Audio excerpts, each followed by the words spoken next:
This is making maple syrup at the Ward Family Farm.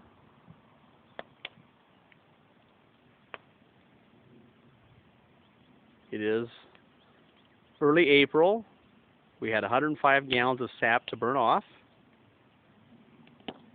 We're burning off the sap in the form of steam at the rate of a little under 20 gallons an hour.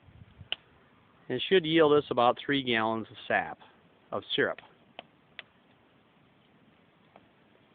We went through about a quart of wood, boiling this off. And as you can see, there's a very hot fire underneath the tin that contains the sap.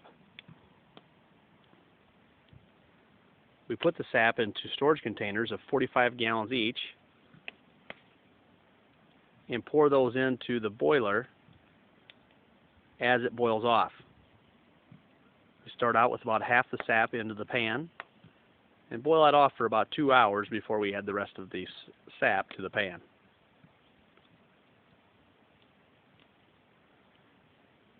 It was very windy earlier today, which made it hard to regulate the fire, but now that the wind has died down, we have a very nice and controlled fire underneath the pan, and it's boiling off at a very nice rate. We're close to the end of the boiling.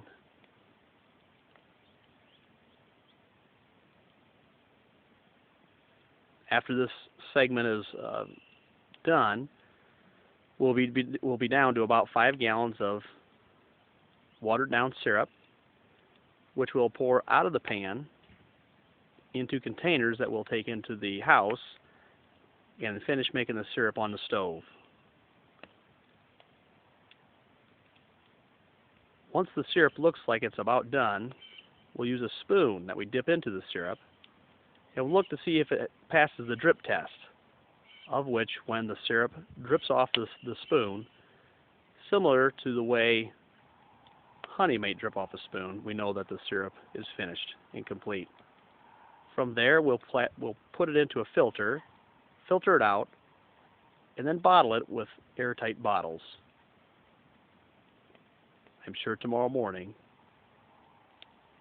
we'll have pancakes with fresh maple syrup from the Ward Family Farm on it to enjoy.